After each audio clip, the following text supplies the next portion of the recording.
إن الحمد لله نحمده ونستعينه ونستغفره ونعوذ بالله من شرور أنفسنا ومن سيئات أعمالنا من يهده الله فلا مضل له ومن يضلل فلا هادي له وأشهد أن لا إله إلا الله وحده لا شريك له وأشهد أن محمدا عبده ورسوله يا أيها الذين آمنوا اتقوا الله حق تقاته ولا تموتن إلا وأنتم مسلمون يا أيها الناس اتقوا ربكم الذي خلقكم من نفس واحدة وخلق منها زوجها وبث منهما رجالا كثيرا ونساء واتقوا الله الذي تساءلون به والأرحام إن الله كان عليكم رقيبا يا أيها الذين آمنوا اتقوا الله وقولوا قولا سديدا يصلح لكم أعمالكم ويغفر لكم ذنوبكم ومن يطع الله ورسوله فقد فاز فوزا عظيما أما بعد فإن خير الحديث كتاب الله وخير الهدي هدي محمد صلى الله عليه وسلم وشر الأمور محدثاتها وكل محدثة بدعة وكل بدعة ضلالة وكل ضلالة في النار. قال الله تعالى قاف والقرآن المجيد بل عجبوا أن جاءهم منذر منهم فقال الكافرون هذا شيء عجيب أئذا متنا وكنا ترابا ذلك رجع بعيد قد علمنا ما تنقص الأرض منهم وعندنا كتاب حفيظ بل كذبوا بالحق لما جاءهم فهم في أمر مريج أفلم ينظروا إلى السماء فوقهم كيف بنيناها وزيناها وما لها من فروج والأرض مددناها وألقينا فيها رواسي وأنبتنا فيها من كل زوج بهيج تبصرة وذكرى لكل عبد منيب. وقال النبي صلى الله عليه وسلم إن أشد أمتي حبا لي قوم يكونون بعدي يود أحدهم أن لو يراني بأهله وماله أخرجه مسلم. معزز حاضرین، صحیح بخاری اور صحیح مسلم کی ایک روایت میں ہے عبداللہ بن عباس رضی اللہ تعالیٰ عنہما عمر بن خطاب رضی اللہ تعالیٰ عنہ سے روایت کرتے ہیں. وہ کہتے ہیں کہ میں اور میرے ایک انصاری پڑوسی کے درمیان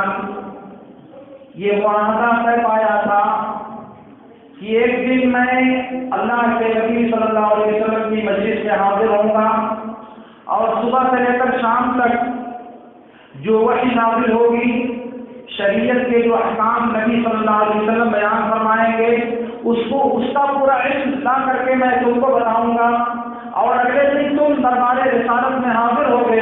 اور صبح سے شام تک نبی صلی اللہ علیہ وسلم کے سامنے جو کچھ پیش آئے گا،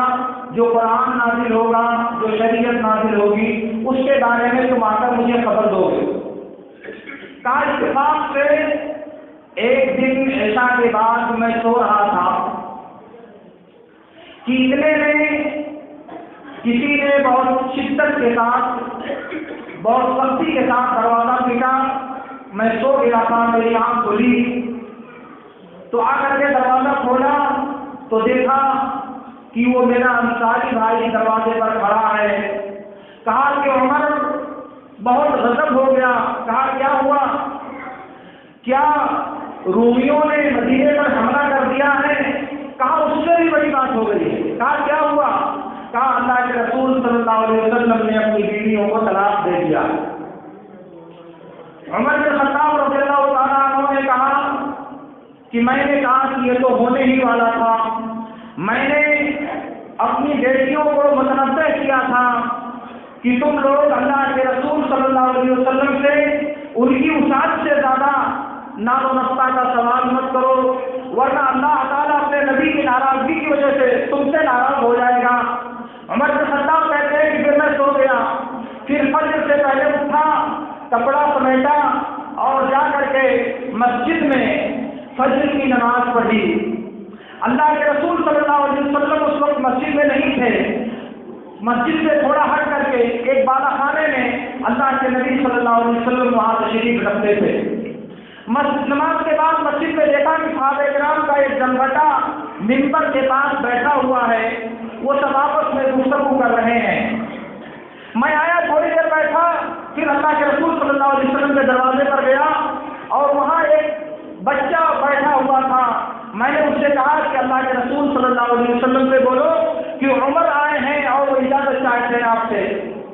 وہ آدمی گیا، اللہ کے رسول کے پاس ذکر کیا کہ عمر آئے ہیں۔ اللہ کے رسول نے سنا اور کوئی جواب نہیں دیا۔ وہ واپس آیا اور کہا کہ اللہ کے رسول کے سامنے میں نے آپ کا ذکر کیا، مگر نبی صلی اللہ علیہ وسلم نے کوئی جواب نہیں دیا۔ عمر واپس آ گئے، کہا کہ پھر آیا منبر کے پاس، جو صحابہ بیٹھے تھے ان کے ساتھ میں بیٹھ گیا، تھوڑی دیر بیٹھا رہا، پھر صبر نہیں ہو سکا، پھر میں اللہ کے رسول صلی اللہ علیہ وسلم کے پاس گیا۔ دوبارہ وہ لڑکا گیا اجازت طلب کرنے کے لیے، دوبارہ نبی کے سامنے ذکر کیا، پھر آ کر کے مجھے بتایا کہ عمر میں نے نبی کے سامنے آپ کا ذکر کیا، مگر نبی نے آپ کوئی جواب نہیں دیا۔ عمر پھر واپس آ گئے، پھر آ کر کے انہیں لوگوں کے ساتھ میں بیٹھا، لیکن مجھ سے صبر نہیں ہو سکا۔ میں نے مسجد کے ارد اصحاب نبی کو دیکھا کہ وہ سب آنسوؤں سے ان کی آنکھیں تر بتر ہیں، سب سسکیاں لے رہے ہیں، ادھر ادھر بیٹھ کر کے لوگ رو رہے ہیں۔ مجھ سے صبر نہیں ہو سکا، پھر میں اللہ کے رسول صلی اللہ علیہ وسلم کے پاس دوبارہ گیا، پھر وہ تیسری مرتبہ وہ لڑکا گیا اجازت طلب کرنے کے لیے، پھر نبی صلی اللہ علیہ وسلم نے اجازت نہیں دی، آ کر کے بتایا کہ میں نے آپ کا ذکر کیا نبی سے، مگر نبی نے کوئی جواب نہیں دیا۔ پھر عمر کہتے ہیں پھر میں واپس ہو رہا تھا، تھوڑی دور نکلا تھا وہاں سے، لڑکا واپس آیا اور کہا کہ اللہ کے رسول نے تمہیں اجازت دے دیا ہے۔ عمر کہتے ہیں کہ میں اللہ کے رسول صلی اللہ علیہ وسلم کے پاس گیا تو دیکھا کہ آپ ایک ایسی چارپائی پر لیٹے ہوئے ہیں جس میں تکیہ نہیں، جس پر کوئی فرش نہیں، اور وہ کھجور کی ٹہنیوں سے بنی ہوئی چٹائی نے آپ کے جسد اطہر پر نشان بنا دیا ہے۔ چارپائی کا نقش آپ کی پیٹھ پر ایسے کہ جیسے اس پر چھاپ دیا گیا ہو۔ میں نے دیکھا، گھر کے تمام دیواروں پر نظر دوڑائی، کوئی چیز نظر نہیں آئی جسے دیکھنے والے کی نگاہ دیکھ سکے۔ میں آبیدہ ہو گیا، میری آنکھیں برداشت نہیں کر سکی۔ میں نے کہا اللہ کے رسول صلی اللہ علیہ وسلم، کیا آپ نے اپنی بیویوں کو طلاق دے دیا ہے؟ اللہ کے نبی صلی اللہ علیہ وسلم نے کہا کہ نہیں۔ اب عمر کہتے ہیں کہ میں نے کہا کہ اللہ اکبر۔ اس کے بعد میں نے کہا اللہ کے رسول، آپ نے دیکھا ہوگا کہ ہم لوگ مکے میں تھے تو ہماری عورتوں کے پاس اتنی جرأت نہیں تھی کہ وہ آنکھ اٹھا کر ہماری طرف سے دیکھ سکیں اور ہماری کسی بات کا جواب دینے کی جرأت کر سکیں۔ مکے میں ہماری عورتوں کے پاس یہ جرأت نہیں تھی، لیکن جب ہم مدینہ آئے تو دیکھا کہ انصاری عورتیں اپنے شوہروں سے جھگڑا کرتی ہیں، ان کی باتوں کا جواب دیتی ہیں۔ ہماری عورتوں نے بھی انصار کی عورتوں سے بات سیکھ لیا اور وہ ہماری باتوں کا جواب دینے لگی۔ کہا کہ اللہ کے رسول نے میری یہ بات سنی تو آپ مسکرا اٹھے۔ میں نے جب آپ کو مسکراتے ہوئے دیکھا تو تھوڑا اور قریب آیا، آپ سے مانوس ہو گئے، تو میں نے کہا کہ اللہ کے رسول، یہ اللہ کے دشمن کسرا اور قیصر جو اللہ اور اس کے رسول پر ایمان نہیں رکھتے، دنیا کی تمام دولتیں اللہ رب العالمین نے ان کے قدموں میں نچھاور کر دی ہیں، اور آپ رحمت للعالمین ہو کر کے اللہ رب العالمین نے آپ کو سونے کے لیے بستر بھی نہیں عطا کیا ہے، آپ کو سونے کے لیے چارپائی پر بچھانے کے لیے اللہ رب العالمین نے فرش بھی نہیں دیا ہے۔ کہا کہ عمر، مجھے اس بات کا ڈر نہیں ہے کہ میرے بعد تم لوگ کفر کے راستے پر چلے جاؤ گے، مجھے یہ خوف نہیں ہے کہ تم لوگ کفر کی آستانے پر اپنا سر جھکا دو گے، مجھے ڈر یہ ہے کہ میرے بعد تمہارے لیے دنیا کشادہ کر دی جائے گی اور تم اسے حاصل کرنے کے لیے ایسے ہی کوشش کرو گے جیسے گزشتہ امتوں نے اسے حاصل کرنے کی کوشش کیا تھا، اور پھر اسی کے پیچھے پڑ کر کے یہ دنیا تم کو اس طرح سے تباہ و برباد کر دے گی جس طرح کی گزشتہ امتوں کو اس دنیا کی طلبی نے تباہ و برباد کر کے رکھ دیا تھا۔ یہ پورا واقعہ اسی تفصیل کے ساتھ صحیح بخاری اور صحیح مسلم دونوں میں موجود ہے۔ بعض جزیات کو میں نے چھوڑ دیا ہے، یہاں صرف ایک بات میں آپ سے عرض کرنا چاہتا ہوں۔ عمر بن خطاب رضی اللہ تعالیٰ عنہ گھر مسجد آئے، مسجد میں صحابہ کرام کچھ ممبر کے پاس بیٹھ کر کے گفتگو کر رہے ہیں۔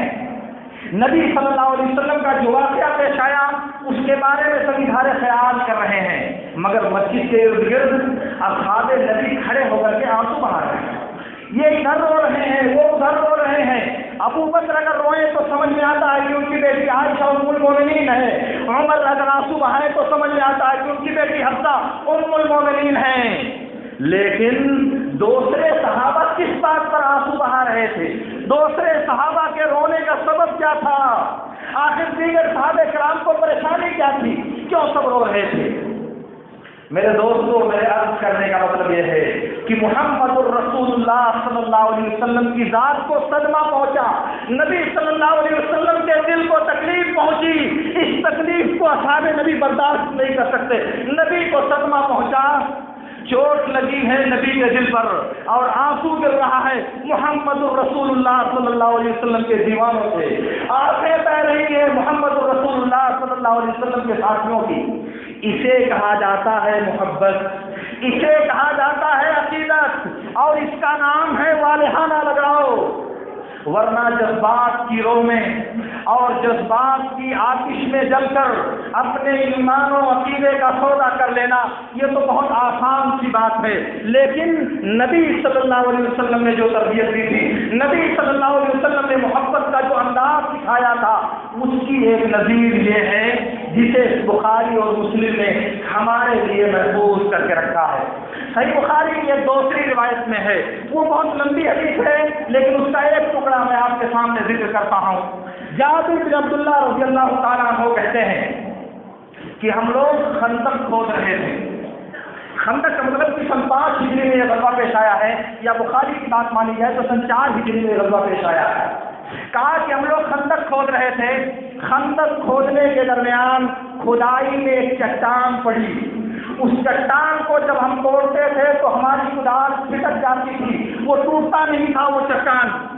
ہم لوگوں نے اللہ کے نبی صلی اللہ علیہ وسلم سے شکایت کی کہ نبی صلی اللہ علیہ وسلم یہ چٹان ٹوٹ نہیں رہی ہے۔ آپ آئے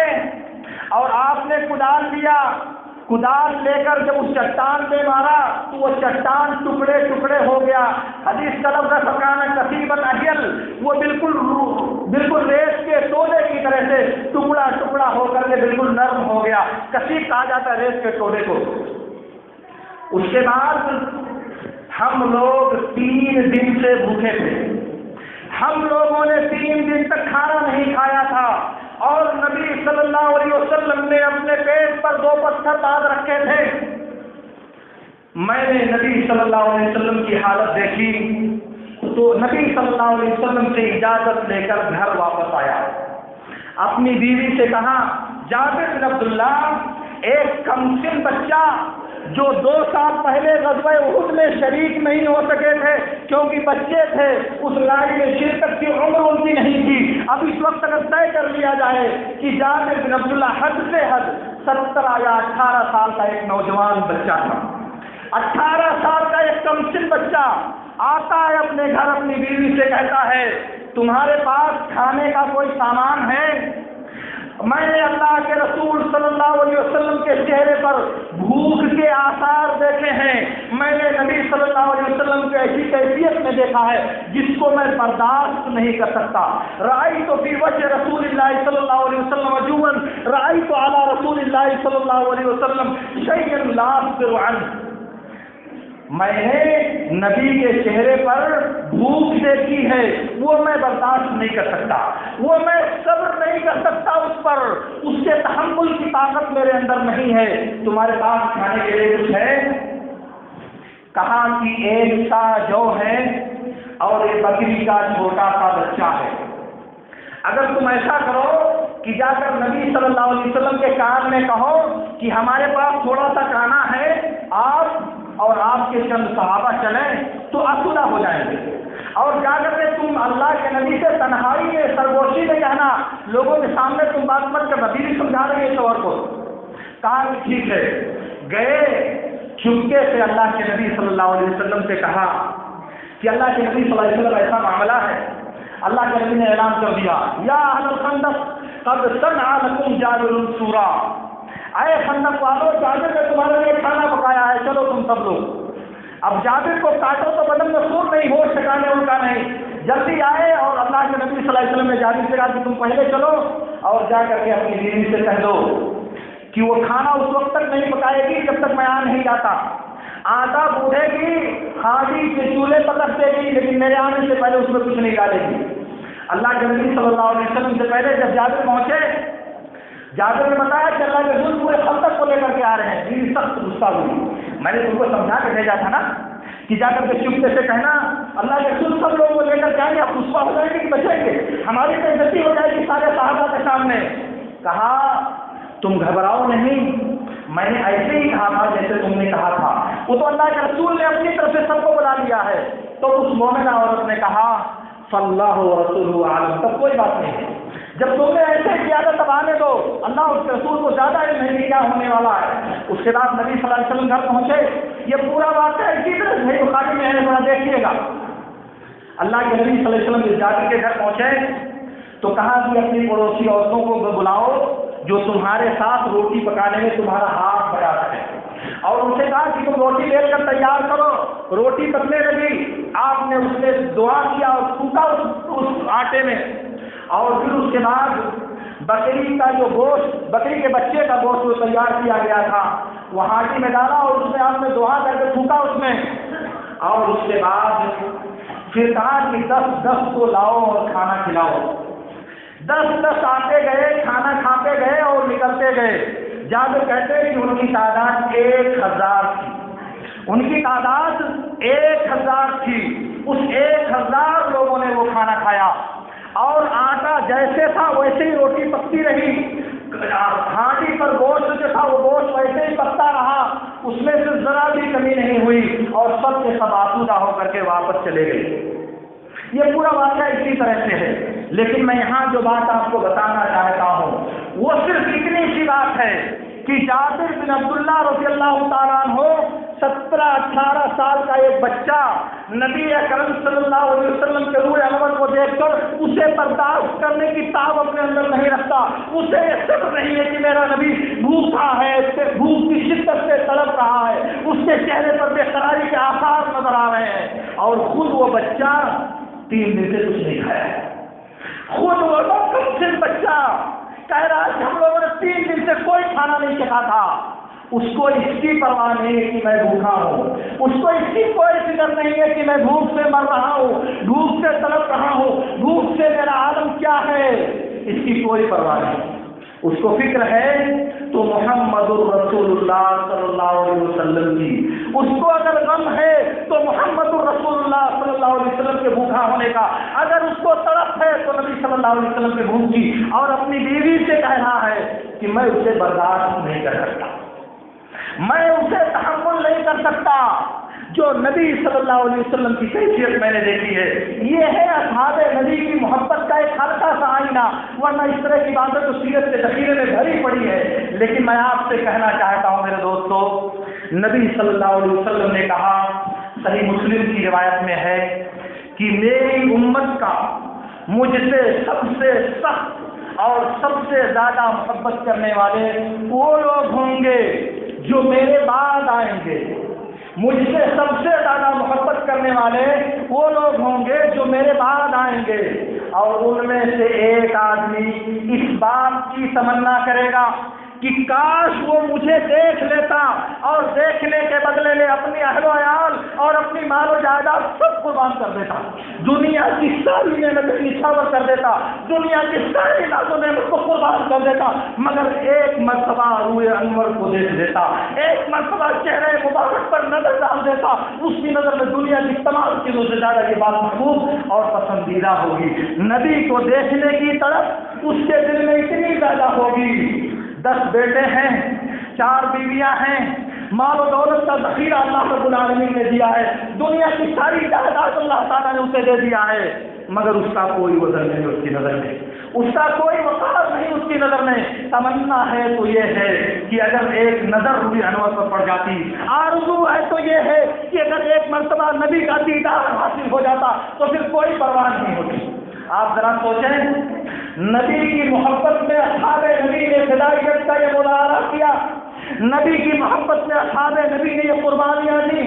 نبی کے لیے اپنی جان و مال سب کچھ نثار کیا، اپنا گھر بار چھوڑا، اپنی آب و آباد کو چھوڑا، اپنے دوستوں رشتہ داروں سب کو قربان کر دیا۔ اس کے باوجود نبی نے کہا میری محبت ان لوگوں کے دل میں سب سے زیادہ ہوگی، اشد امتی حبا لی، مجھ سے محبت میں سب سے پختہ وہ لوگ ہوں گے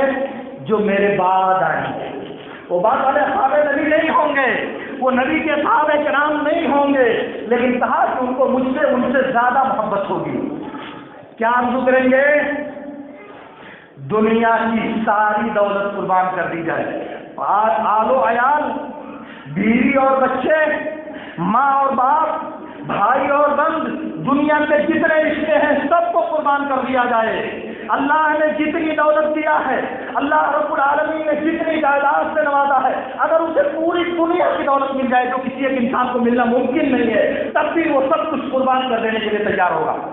سب کچھ نبی کی محبت میں نثار کر دینے کے لیے آمادہ ہوگا۔ اس انسان کے دل میں نبی صلی اللہ علیہ وسلم کی محبت سب سے پختہ ہوگی۔ تنہائی میں بیٹھ کر تھوڑی دیر کے لیے کبھی یہ بات سوچئے گا،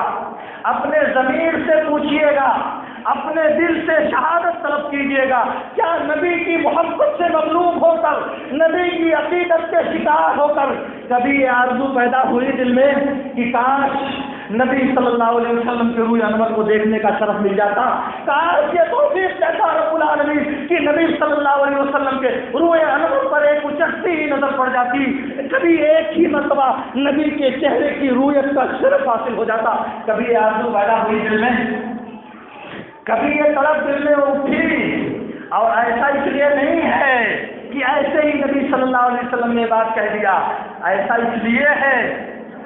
کہ نبی صلی اللہ علیہ وسلم کی ذات، محمد الرسول اللہ صلی اللہ علیہ وسلم کی سیرت ہمارے لیے جنت میں داخل کرنے کا ذریعہ ہے، جنت تک پہنچانے کا راستہ اگر کوئی ہے تو صرف اور صرف محمد الرسول اللہ صلی اللہ علیہ وسلم کی سیرت ہے۔ اس لیے جو چیز آپ کو جنت تک پہنچا رہی ہے، جو چیز آپ کو جنت تک پہنچانے کا راستہ دے رہی ہے، اس کے لیے اتنی بڑی بات تو کوئی بہت بڑی بات نہیں ہوتی، یہ کوئی بہت بڑی بات نہیں ہوتی۔ جی ہاں میرے دوستو، صحیح بخاری اور صحیح مسلم کی روایت میں ہے، سہل بن سعد الساعدی رضی اللہ تعالیٰ عنہ کہتے ہیں کہ نبی کریم صلی اللہ علیہ وسلم نے ارشاد فرمایا، لموضع صوت احدکم فی الجنۃ خیر من الدنیا وما فیہا، جنت میں کسی انسان کے کوڑے کی جگہ، کوڑا تو مطلب ایک لاٹھی، 2 میٹر کی لاٹھی مان لیجیے، چوڑائی کی 2 انچ سے زیادہ لاٹھی کی چوڑائی نہیں ہوتی، کہا کہ اگر تم میں سے کسی کو جنت میں کوڑے کی جگہ مل جائے تو دنیا اور دنیا کی تمام نعمتوں سے زیادہ بہتر اور برتر ہے۔ وہ جنت جس میں اگر انسان کو 2 ہاتھ جگہ مل جائے، جس سے سیدھے سے انسان پیر بھی رکھ کر کھڑا نہیں ہو سکتا،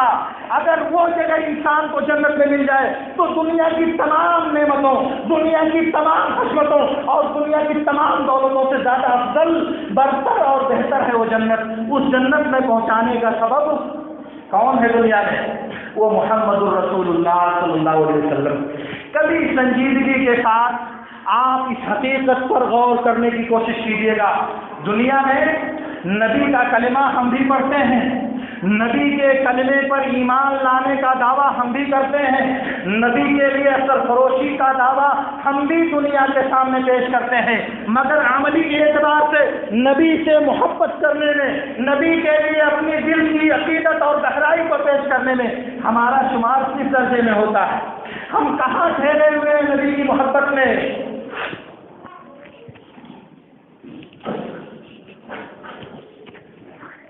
میرے دوستو، میں آپ سے عرض کر رہا ہوں کہ ایمان، کلمہ توحید و رسالت کا اقرار، جس کے بعد ایک آدمی دائرہ اسلام میں داخل ہوتا ہے، اس کی جو بنیادی شرطیں ہیں ان میں سے ایک شرط یہ بھی ہے، لا یؤمن احدکم حتی اکون احب الیہ من والدہ وولدہ والناس اجمعین. یہ بخاری اور مسلم میں انس اور ابو ہریرہ دونوں سے مروی ہے کہ جب تک ایک مومن کی نظر میں نبی صلی اللہ علیہ وسلم کی محبت اپنے آل و اولاد اور والدین، دنیا کے تمام لوگ اور دنیا کی تمام چیزوں سے زیادہ نہ بڑھ جائے، تب تک کوئی آدمی مومن نہیں ہو سکتا. تو محمد کی محبت یہ ایمان کی جو شرط ہے، اس شرط کو پہچاننے کا، اس کی شناخت کا جو طریقہ اللہ کے نبی نے اپنے صحابہ کو سکھایا تھا، اس کی ایک جھلک ابھی آپ نے دیکھی، اس کی ایک ہلکی سی روشنی ابھی آپ نے ملاحظہ کی. اس کی روشنی میں آپ سوچو کہ نبی کی سنتوں پر اور نبی کی شریعت پر عمل کرنے کے لیے ہم اپنے آپ کو، اپنے خواہشات کو، اپنی نفسیات کو، اپنی چاہی ہوئی چیزوں کو، اپنے مطلوبات اور مرغوبات کو، اپنی پسند کو کس حد تک چھوڑنے کے لیے تیار ہیں؟ کس حد تک ہم نبی کے مقابلے میں اپنے نفس کو ترک کر دینے کے لیے آمادہ ہیں؟ اور کہاں کہاں مواقع آتے ہیں جو ہم اپنی خواہش کے ناطے، اپنی انا کے ناطے، اپنی نفسانیت کی تسکین کے ناطے، اپنے عروج و تعدی کے ناطے، اپنی سماجی برتری کے ناطے، سماج کے لوگوں پر اپنی فرعونیت کا سکہ بٹھانے کی خاطر نبی کی سنتوں کو پامال کر دیا کرتے ہیں. سوچئے گا کبھی، یہ کسی مولوی کے کہنے اور کسی مفتی کے فتویٰ دینے کی بات نہیں، یہ ہر انسان کے اپنے ضمیر، اپنے ایمان اور اپنے عقیدے کا مسئلہ ہے. ذرا سنجیدگی کے ساتھ اس پر غور کرنے کی زحمت کیجیے گا. جی ہاں میرے دوستو،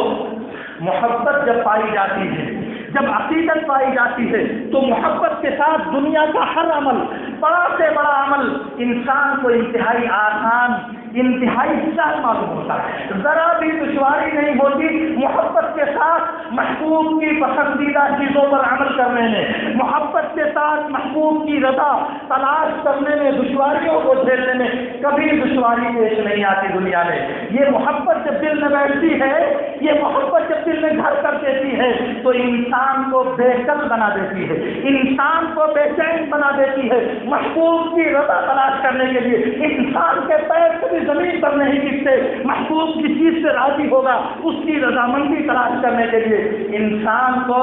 نہ نیند کی خواہش ہوتی ہے، نہ اولاد کی رکاوٹ کام آتی ہے، نہ بیوی اور بچوں کے جھمیلے اسے روک پاتے ہیں. اور وہ نوجوان انسان، ایک کمسن انسان اپنی بیوی کے پیٹ سے اٹھ کر نبی کی ندا پہ لبیک کہتے ہوئے جب میدان کارزار میں اپنی جان نثار کرتا ہے تو اسے حنظلہ رسول الملائکہ کا نام دیا جاتا ہے. اور ایک بچہ جب نبی کی الفت میں پیدا ہو کر نبی کے حکم میں اپنی جان دے کر جب میدان کارزار میں 7 دشمنوں کو قتل کرنے کے بعد خود شہادت کا جام پیتا ہے تو نبی صلی اللہ علیہ وسلم اسے بشارت دیتے ہیں، ھذا منی وانا منہ، ھذا منی وانا منہ، ھذا منی وانا منہ. صحیح مسلم کی روایت میں جلیبیب رضی اللہ تعالیٰ عنہ کو کبھی موقع ملا تو میں آپ کو بتاتا ہوں کہ جلیبیب رضی اللہ تعالیٰ عنہ کی کہانی اللہ کے نبی کی نظر میں کیا تھی. لیکن جب ان کی شہادت ہو گئی تو آپ نے اپنے دونوں ہاتھوں میں انہیں دیا، کوئی چارپائی نہیں. راوی کہتے ہیں کہ ان کے لیے کوئی چارپائی نہیں تھی سوائے اللہ کے نبی صلی اللہ علیہ وسلم کے دونوں ہاتھوں کو. ان کو اپنے ہاتھوں میں لیا اور کہا کہ یہ مجھ سے ہے اور میں اس سے ہوں. وہ کون سی چیز تھی جنہوں نے جس چیز نے ان کو وہاں تک پہنچایا؟ وہی جلیبیب جن سے اللہ کے نبی صلی اللہ علیہ وسلم نے جب شادی کرنے کے لیے کہا تو کہا مجھ سے کون شادی کرے گا، میرا کون پرسان حال ہے اس مدینے کے اندر. تو اللہ کے نبی نے کہا تھا کہ میں تمہاری شادی کرواتا ہوں. وہ پورا لمبا واقعہ ہے، لیکن میں عرض یہ کرنا چاہ رہا ہوں کہ جب محبت دل میں پیدا ہوتی ہے تو رکاوٹیں از خود ختم ہو جاتی ہیں. جب عقیدت دل میں موجزن ہوتی ہے تو کوئی رکاوٹ انسان کو سچے راستے سے روک نہیں پاتی. دنیاوی جاہ و عظمت، دنیاوی مال و دولت، دنیاوی عزت و وقار اور دنیاوی سماجی رتبہ اور مرتبہ یہ گرد و غبار کی حیثیت نہیں رکھتا ایک مومن کی نظر میں جسے اللہ رب العالمین نے اپنے حبیب کی محبت سے نوازا ہو، جسے اللہ کے نبی صلی اللہ علیہ وسلم نے اپنے حبیب کی الفت سے نوازا ہو. اسے دنیا کی کوئی چیز بیگانہ نہیں بنا سکتی. ہمارا معاملہ یہ ہے کہ اگر ہم ٹخنے سے اوپر کپڑا پہنیں گے تو شرم آتی ہے. کیوں؟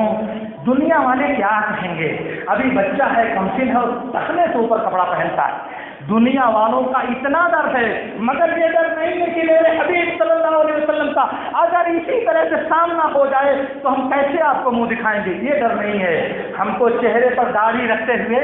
شرم آتی ہے، چہرے پر داڑھی کے بال اگاتے ہوئے حیا محسوس ہوتی ہے. کیا ارے دنیا کیا کہے گی یار ابھی سے چہرے پر داڑھی رکھے ہوئے. مگر یہ ڈر نہیں ہوتا کہ نبی صلی اللہ علیہ وسلم کا سامنا اگر کل ہو جائے تو کون سی شکل لے کر میں اپنے محبوب کے سامنے آنے کی جرات کروں گا، نبی مجھے پہچان بھی پائیں گے اس حیات میں یا نہیں. یہ ڈر نہیں ہوتا، یہ خوف نہیں ہوتا. فجر کی نماز پڑھنے نہیں آ سکتے کیونکہ شیطان بھاری ہے نفس پر، کہتا سو جاؤ علیہ طویل، ابھی بہت وقت باقی ہے. نفس کو کچل نہیں سکتے. نبی کی وہ کون سی محبت ہے میرے دوستو؟ حرام خوری ترک نہیں کر سکتے، غش اور دھوکہ سے باز نہیں آ سکتے، گناہ اور معصیت کے سارے کام نہیں ترک کر سکتے. وہ کون سی محبت ہے؟ وہ کون سی الفت ہے؟ وہ کون سی عقیدت ہے محمد رسول اللہ صلی اللہ علیہ وسلم سے؟ میرے دوستوں، عرض کرنے کا مطلب یہ ہے کہ اللہ کے نبی صلی اللہ علیہ وسلم نے اس بات کی خبر دیا ہے کہ میرے بعد آنے والوں میں کچھ لوگ ایسے ہوں گے جو میرے ایک نظر دیکھنے کو، جو مجھے ایک مرتبہ دیکھ لینے کو دنیا کی ساری جائیداد اور دنیا کی ساری دولت قربان کر دینے پر آمادہ ہو جائیں گے. کیا محبت کی یہ علامت،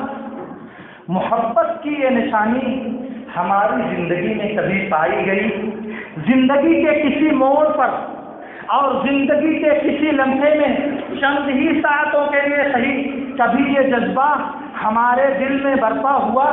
کبھی ہمارے نفس نے ہمیں اس طرف اور اس طلب کے لیے آمادہ کیا؟ ذرا سنجیدگی کے ساتھ سوچیے گا. اللہ رب العالمین سے میری دعا ہے کہ اللہ رب العالمین ہمیں ان باتوں کو سمجھنے اور ان میں سے بہترین باتوں پر عمل کرنے کی توفیق عطا فرمائے.